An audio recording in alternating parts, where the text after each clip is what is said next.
la question, la collective, de dire en fait qu'est-ce que c'est un choix libre, comment est-ce qu'on peut dire que les femmes sont vraiment libres en fait de devenir mère porteuse, de se prostituer, etc. Et là aussi il y aurait de quoi faire quelques thèses. Donc on va finir ce dernier panel avec Patricia Bardot qui va nous parler des risques, question des grossesses à risque. Limité du fait que j'ai été responsable d'une grosse maternité à Bruxelles, que je n'ai évidemment pas, comme c'est écrit, suivi personnellement 75 000 grossesses, mais je les ai supervisées et donc je pense que je les ai intégrées, plus de 75 000 sans doute dans ma carrière. Alors en préambule, je voudrais dire que toute ma carrière a été quand même fondée sur la volonté d'avoir de la bienfaisance vis-à-vis des futures mères et des mères et des futures mères, qu'elles soient de toute origine. Et donc la particularité de mon hôpital, c'est que nous recevons des publics extrêmement variés, de gens, ça peut aller donc les immigrés, les pauvres, les étrangères, des femmes aussi qui vont jusqu'à toxicomanes, certaines qui sont sociopathes, enfin je veux dire d'accorder des soins les plus attentifs et les plus respectueux pour toutes. L'évolution, on va dire assez récente quand même, de la notion même de consentement, de non-violence, de bienfaisance obstétricale n'a fait que renforcer en tout cas ce qu'on a toujours essayé d'implémenter dans notre hôpital. Alors ma venue par rapport à la GPA, ça a été une histoire de circonstances par rapport à de la camaraderie et des amitiés, mais c'est aussi dans mon hôpital on pratique, il y a un service de procréation médicalement assistée qui reçoit des couples commanditaires qui viennent avec leur candidate mère porteuse.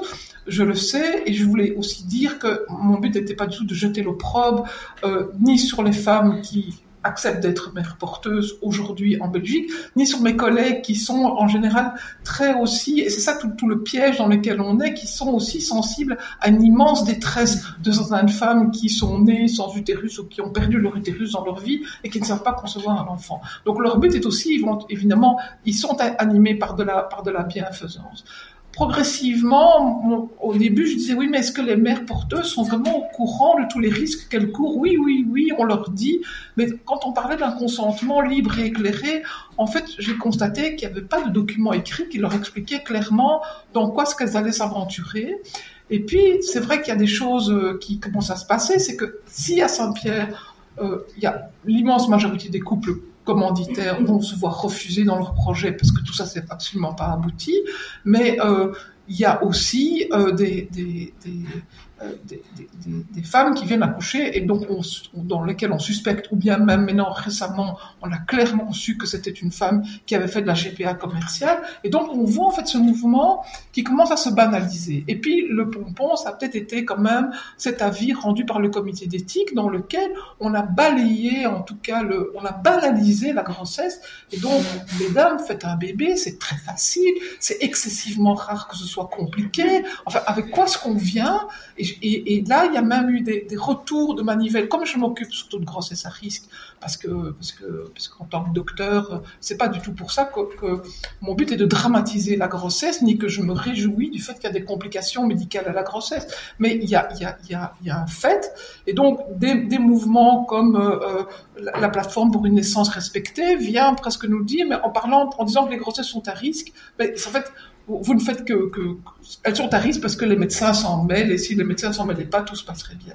Mais donc, il faut quand même être un tout petit peu, donc mon message est quand même d'être réaliste et de rappeler à tous ceux qui se lancent et à toutes celles qui défendent la GPA, c'est quoi une grossesse c'est quoi une grossesse? Donc, dans le monde, la grossesse, c'est la première cause, si on n'y avait pas d'accès à la médecine, c'est la première cause de mortalité chez les jeunes femmes. Premièrement. Dans un pays comme l'Afghanistan, dans lequel les femmes ne sont pas nécessairement en mauvaise santé au départ, mais elles vivent dans des régions totalement isolées, on est quasiment à 1% de femmes qui vont laisser leur vie, qui vont mourir lors d'une grossesse. Comme elles ont plusieurs grossesses, pour finir, ça devient vraiment la première cause de mortalité chez elles. Chez nous, évidemment, la proportion de femmes qui vont mourir est évidemment beaucoup plus faible, mais ça n'empêche pas que les femmes font des complications qui sont extrêmement graves. Donc en fait, elles ne meurent pas, mais c'est parce qu'elles vont bénéficier de soins intensifs qui vont être éventuellement traumatisants. On n'arrête pas de parler de traumatisme obstétrical parce qu'on fait une épisiotomie, mais je vous dis pas quand on termine aux soins intensifs, multitransfusés, intubés, réanimés, etc. Donc je veux dire que il y a beaucoup de femmes qui ne vont pas mourir, mais qui vont vivre un véritable traumatisme. Il ne faut pas les oublier, celles-là non plus. Alors, la vie du comité d'éthique a balayé le problème en disant on va prendre des femmes de moins de 40 ans qui ont déjà eu toute leur famille, donc complète, donc ça veut dire que ce sont des femmes en général qui ont plusieurs enfants, et qui n'ont pas eu, et qui sont en bonne santé. Je voudrais juste rappeler que la notion de bonne santé, c'est l'absence, n'est pas que l'absence de maladie, mais c'est une notion qui est extrêmement floue. Est-ce que on est en bonne santé si on est en surpoids? Bon, globalement, oui, on n'est pas nécessairement en mauvaise santé parce qu'on est en surpoids, mais en fait, ça augmente nos risques obstétricaux. Est-ce que c'est dangereux si jamais on a déjà eu une césarienne? Toute femme qui a déjà eu une césarienne, on ne va pas l'empêcher de faire un autre bébé, mais quand même, en fait, on sait bien que les risques sont augmentés. Et donc, de dire que la notion en médecine, la notion de risque, c'est toujours une courbe de Gauss. Donc, en fait, il y a la norme et puis il y a les extrêmes. Et donc, en fait, les choses sont très rarement tout blanc, tout noir, il n'y a aucun problème, il y a plein de problèmes. Tout ça, ce n'est pas vrai. Alors, qui plus est, il y a vraiment un aléa dans les grossesses. Il y a un aléa pour la femme. S'il y a des conséquences pour la santé d'une mère, d'une future mère, il y aura des conséquences pour toute sa famille, parce que je veux dire, une mère qui est hospitalisée, comme ce sont des femmes qui ont eu leur famille complète, qui va s'occuper des enfants? Le mari, le compagnon, la société. Qui va payer son incapacité de travail? La société. Enfin, je veux dire, tu ne fais pas un bébé toute seule. D'ailleurs, l'enfant, quand il va naître, dire qu'il appartient aux parents d'intention ou à la mère donneuse, tout ça, c'est pour moi, un enfant, ça va appartenir à une communauté. On est toute une communauté pour s'occuper d'un enfant. Donc ça, c'est quand même une notion aussi très importante sur la santé d'une mère. Alors, indépendamment de parler des conséquences catastrophiques comme la mortalité, je voudrais rappeler que l'état de grossesse augmente énormément de pathologies. Vous faites la grippe, vous n'êtes pas enceinte. Vous pouvez être bien malade, mais vous êtes enceinte, la mortalité est augmentée. Et donc la morbidité aussi. Il y a toute une série comme ça. Donc par exemple, la santé mentale, on sait aussi que la grossesse peut précipiter des problèmes de santé mentale. Et que la deuxième cause de mortalité maternelle en France, c'est le suicide. Donc je veux dire qu'il y a aussi une augmentation de toute la morbidité. Alors c'est pas tout. On parle toujours de morbidité, donc ce sont des choses. Mais une grossesse, ça... consciemment, c'est 8 mois, et pendant ces 8 mois, plus encore le postpartum, il y a ce qu'on appelle gentiment les petits inconvénients de la grossesse, ou la bobologie, mais cette bobologie des nausées de début de grossesse, ça peut se terminer par une hospitalisation avec une perfusion tellement que la femme est déshydratée, et puis je voudrais bien rappeler que quand même, avoir du pyrosis, des hémorroïdes, des vergetures, des lombalgies qui fait que vous savez plus vous plier pour ramasser quelque chose tellement que vous avez mal, ça fait partie, c'est d'une banalité terrible. C'est tellement banal qu'en fait, moi, mes consultations, ce n'est en général qu'une longue suite de plaintes que j'accepte avec bienveillance par rapport aux futures mères, et que les femmes, en général, elles viennent se plaindre chez leur docteur, mais elles sont courageuses, elles essayent d'assumer, mais c'est une véritable réalité. Et donc, je ne voudrais pas qu'on dramatise toutes les grossesses, mais certainement qu'on arrête de les banaliser et de croire que ça va être fait quelque chose comme ça de super simple. Même, par exemple, je pense que faut pouvoir le dire, les femmes qui ont accouché, elles ont généralement plus la même continence qu'après.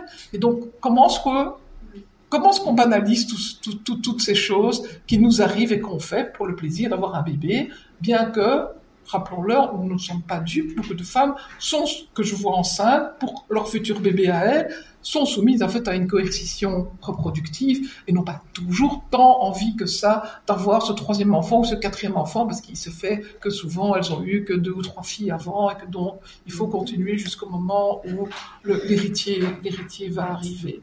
Voilà, dans les préambules, je voulais aussi dire que je ne souffre d'aucune homophobie, que je pense qu'un couple d'hommes peut parfaitement être des parents tout à fait suffisamment bons, et que donc mon propos n'est pas du tout de les empêcher de pouvoir avoir accès à une paternité.